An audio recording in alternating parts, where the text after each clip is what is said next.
Welcome to another episode of Worth Playing, and in this video we'll talk about Splinter Cell Conviction, which was released in 2010, and is it still worth playing or not. When I played Chaos Theory it felt like an actual Splinter Cell game, but when I played Conviction it's like, what am I even playing?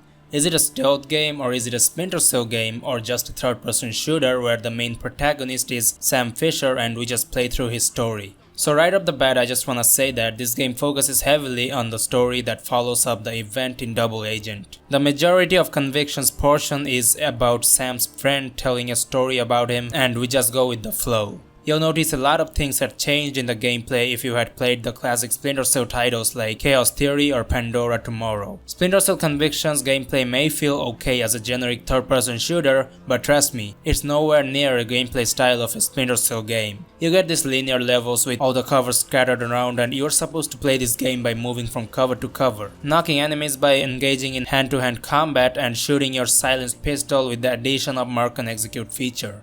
This Mark and Execute feature looks really cool but makes the game less challenging. Basically how this works is, first you have to knock someone through hand-to-hand combat and then you can mark enemies. After marking them, all you have to do is to get in the range, and then just with the press of a button you can kill them pretty easily. It's fun, but I'm not really a fan of this as it doesn't give you the feel of OG Splinter Cells. Also, when it comes to stealth, the game is forgiving because if you fuck up somewhere you can shoot your way out instead of reloading the save. This game also added this last known position as silhouettes. If you get detected, then enemies will shoot at these silhouettes, which also can be used as some kind of distraction because they'll be busy with the silhouettes while you sneak behind them and kill them. Your screen becomes black and white when you are in the shadow and colored when you are in the light. This is the only Splinter Cell that uses this color technique, and I think it's pretty useful. Your silenced pistol has infinite ammo, which I don't really understand why, and lets you spam bullets on enemies without even worrying about the bullet counts. This game is already easy. The only thing that's limiting you, or should I say forcing you to play stealth, is probably the HP.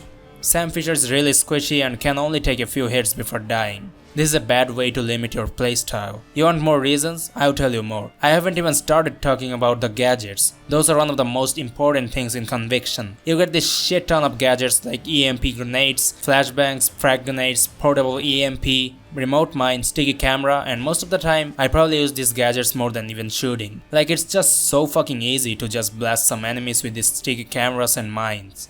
Oh, you got detected? Oh, no problem. I'm just gonna use my EMP or my flashbangs. I had the most fun just blasting them with my remote mines. Not to mention you come across these stashes now and then and you restock your gadgets. Oh, and also you can upgrade all these. There's just so much options to make this game easier and easier and easier, which doesn't even make this game a stealth game anymore. Like, okay, as a third-person shooter it's cool, but don't call it a Splinter Cell. This is not Splinter Cell at all. Oh, I almost forgot you got a sonar goggle. Like, bro, I didn't even use these goggles that much. It's not a night vision and lets you see through walls. Other Splinter Cell games have the, regular night vision, which isn't even present in Conviction. You wouldn't even need the goggles in most situations because, well, I said it already that your screen becomes black and white when you're in the shadows. So basically this is not a Splinter Cell. I mean, there are these transitions too. The pre-rendered cutscenes becoming rendered and then it's a level with some enemies in front of you. I get the point. This game wants to tell a story and at the same time wants to be a stealth game without stealth. Another thing that's quite frequent in this game is the interrogation, which I quite enjoyed, but they feels a little too exaggerated than before. Previous games' interrogation was a more simple version, and now every time I interrogate someone it's like a cutscene or cinematic. Everything is more personal than being more professional. Also, the purpose of focusing heavily on a narrow story of Sam Fisher gets more clear when this game doesn't even let you carry any bodies and hide them. It's a relief from a gameplay perspective, but again, this does not define a Splinter Cell. In Conviction, the using of keycodes on a door, hacking or lockpicking is also absent. Shooting the light is not really a necessary thing anymore like before, and there's also an Iraq flashback mission where there isn't even any stealth mechanics and you pretty much play that level on Rambo mode. Another thing I've found weird is how agile Sam has become. The methodology of this is probably the older Sam gets is the faster and more athletic he becomes. But even though I somewhat ranted a little bit about Conviction, there are things I like too. I mean, whatever I say till now, I don't really hate them, but it just feels weird that I'm playing a Splinter Cell game without all those features and expectations. So back to what I was saying. I really like the soundtracks of this game, the way it tells a story about Sam Fisher and illustrates any plot moments with text and flashbacks. I like those. Then how the objectives are shown on the map really looks amazing to me. Then this co-op mode and deniable ops mode, which adds more playtime to the game.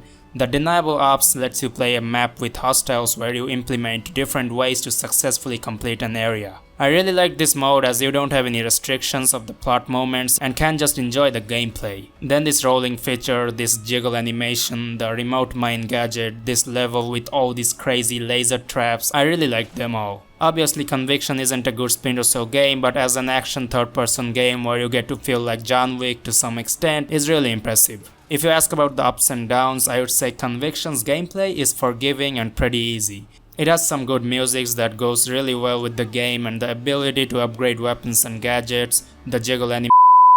On the downside, Conviction doesn't feel like a Splinter Cell game. Then the levels are linear and it has a poor and short story of Sam Fisher. So is it still worth playing? Well, it depends. If you have played Double Agent and want to know what happens after that, then of course. Also, if you want to enjoy some good action and stealth mixed up game, then you can play Splinter Cell Conviction. And that's pretty much what I had to cover about Splinter Cell Conviction. If you have enjoyed this video, you can check out my other worth playing video, leave a like, comment, and also subscribe if you want to. Thank you for watching and see ya.